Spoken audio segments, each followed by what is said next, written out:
Hello guys and welcome again to chemistry classes. आज जिस chapter के बारे में हम डिस्कशन करने वाले हैं वो है सॉल्यूशंस, चैप्टर नंबर 2। तो आइए स्टार्ट करते हैं।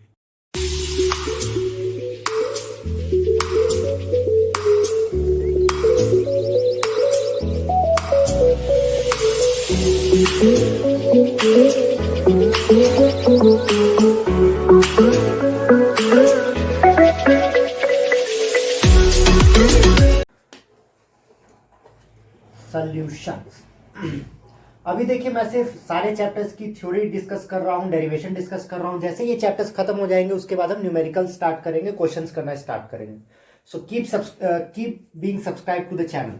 तो अगर सॉल्यूशन की बात करते हैं तो सॉल्यूशन बेसिक क्या होता है? सॉल्यूट प्लस सॉल्वेंट और ये बनाता है सॉल्यूशन। तो हमेशा सॉल्यूशन में हमें ये पता होना चाहिए कि जो भी चीज़ हम डिसॉल्व कर रहे हैं वो कितनी डिसॉल्व की गई है, क्योंकि अगर हमें वो नहीं पता रहेगा तो केमिकल कंस्टिट्यूएंट बिगड़ जाता है। जैसे कि अगर आपने दवाई ली होगी या आप कोई खाना लेते हैं या नमकीन का पैकेट अगर हम बात करें सिंपल, तो उसमें लिखा रहता है परसेंटेज ग्राम बाई ग्राम, मतलब कितने ग्राम में कितना मिलाया गया है सॉल्यूशन बनाने के लिए। वही स्पेशल रेसिपी होती है जो अगर चेंज हो जाए तो गड़बड़ हो सकती है। तो बात करते हैं कि हम सॉल्यूशन को मेजर करने के लिए कौन कौन से तरीके इस्तेमाल करते हैं। Measurements of solution. तो देखिए, हमारे पास सबसे पहला तरीका है ग्राम बाई ग्राम, मतलब वेट बाई वेट परसेंटेज। मतलब अगर किसी ने हमसे कहा कि 18 ग्राम ऑफ ग्लूकोज को मिक्स किया 100 ग्राम ऑफ वाटर में, सो कैलकुलेट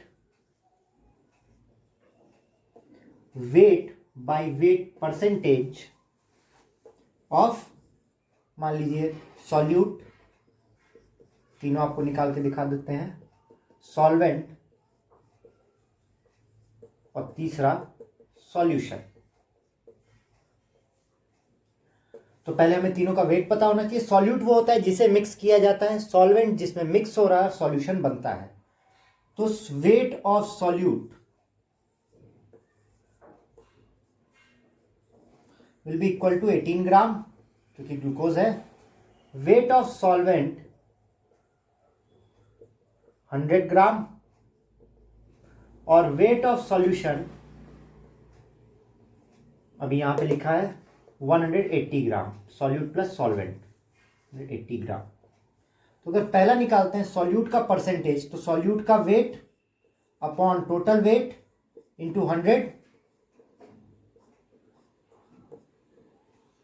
तो 10% आ गया। Wait of solute upon total into 100।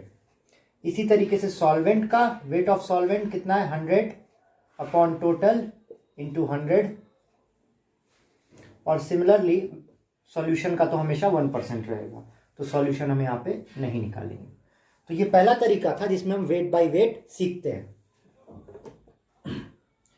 दूसरा आता है वो मास बाय मास या वेट बाय वेट कह सकते हैं, मास बाय वॉल्यूम। मतलब जब हमारा सॉल्वेंट लीटर वॉल्यूम में हो, लिक्विड हो, सॉरी, मतलब ग्राम पर लीटर।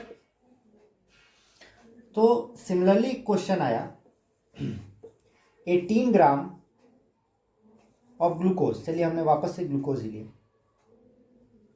18 ग्राम क्यों लेते हैं, चलिए 20 ग्राम लेते हैं। 20 gram of glucose is dissolved इन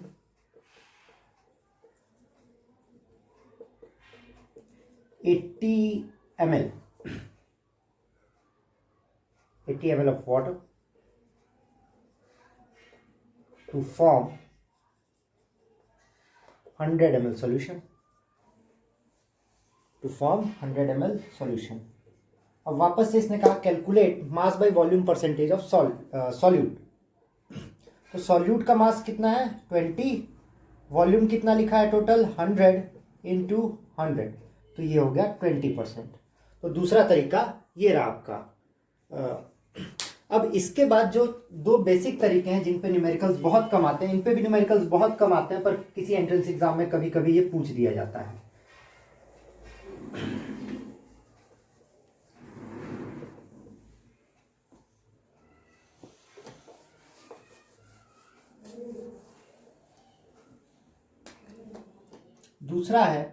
तीसरा है पीपीएम, जिसको कहते हैं पार्ट्स पर मिलियन, मतलब 1 मिलियन में कितने पार्ट्स होंगे। इसको एक्सप्लेन करने की कोई खास जरूरत नहीं है। और फोर्थ होता है पीपीबी, पार्ट्स पर बिलियन। इंपॉर्टेंट चीज इसके बाद से स्टार्ट होती है फिफ्थ, जो कि कहता है मोलैलिटी। तो मोलैलिटी की अगर बेसिक बात करें तो मोलैलिटी का फॉर्मूला क्या होता है, number of moles of solute in 1 kg of solvent. ठीक, तो उससे पहले हमें मोल निकालने भी आना चाहिए। तो mole equal to given mass upon molar mass. एक क्वेश्चन में निकाल के देखते हैं कि क्वेश्चन ने कहा कि 18 ग्राम ऑफ ग्लूकोज इसलिए ले रहे हैं क्योंकि वो फेमिलियर है थोड़ा। 18 gram of glucose is present 18 gram of glucose is present in a solution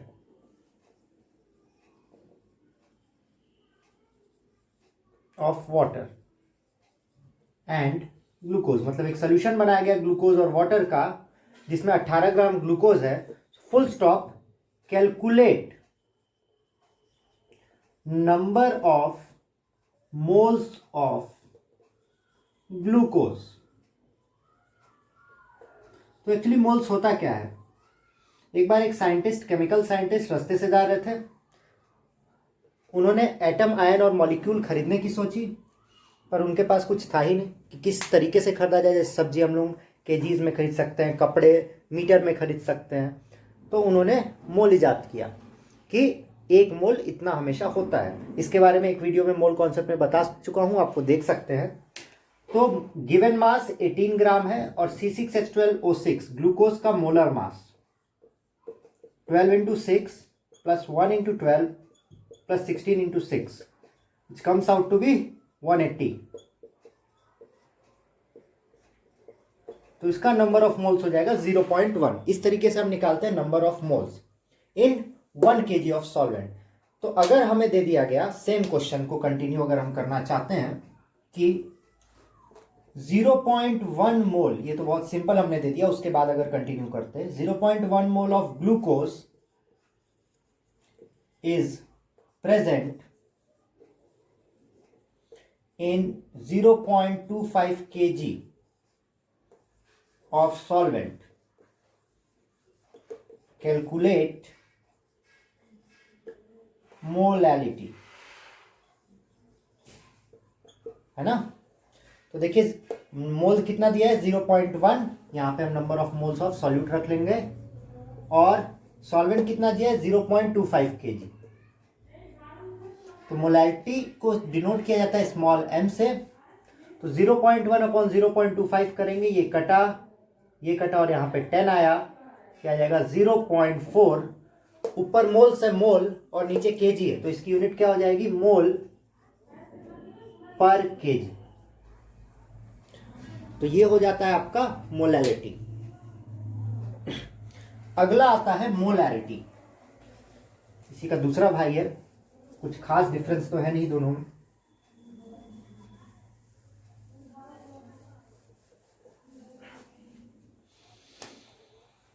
sixth आता है मोलैरिटी, और इसको दिखाया जाता है कैपिटल M से, और इसका फॉर्मूला होता है number of moles of solute upon volume of solution in litre, और इसकी यूनिट होगी मोल पर लीटर, जैसे उसकी मोल्स पर केजी थी। और इसका भी कैलकुलेशन उसी तरीके से करेंगे। जो लास्ट चीज इसमें आती है वो आता है मोल फ्रैक्शन। मोल फ्रैक्शन को हम लोग डिनोट करते हैं चाई से, जिसको जेटा भी कहा जाता है, चाई और जेटा। ठीक है, अब मोल फ्रैक्शन होता क्या है उसके बारे में बात करते हैं। हमने माना कि कंपाउंड है, जैसे कि अभी हमने वाटर को और ग्लूकोज को लिया था, तो हम एक कंपाउंड मान लेते हैं ए बी। इसमें नंबर ऑफ मोल्स ए का निकला Na is number of moles of A, और Nb is number of moles of B. ठीक है, तो मोल फ्रैक्शन ऑफ ए आएगा number of moles of A upon number of moles of A plus B, और mole fraction of B आएगा number of moles of B upon number of moles of A plus B. और एक ही हमेशा sure होता है कि चाहे ए plus चाहे बी, मतलब mole fraction of A plus mole fraction of B हमेशा 1 होगा। अब इसको प्रूव करते हैं कैसे। मान लीजिए आपने एक पिज्जा लिया, उसके 4 स्लाइसेस हैं, ठीक। एक स्लाइस में सिर्फ पनीर है। अब जिसके मुंह में पानी आ रहा है वो अलग बात है। बाकी 3 स्लाइसेस में कैप्सिकम की टॉपिंग है। तो fraction of paneer is equal to, paneer कितना है 1 अपॉन टोटल कितना है 4, मोल एक का कितना है अपॉन टोटल, और अगर कैप्सिकम का पूछेगा तो 3 अपॉन टोटल। तो mole fraction of A plus B, दोनों को अगर ऐड करते हैं तो it always comes out to be 1। सो mole fraction of A plus mole fraction of B हमेशा 1 आएगा। तो इतनी चीजें हैं जिससे आप कैलकुलेट कर सकते हैं क्या मेजरमेंट हो रहा है।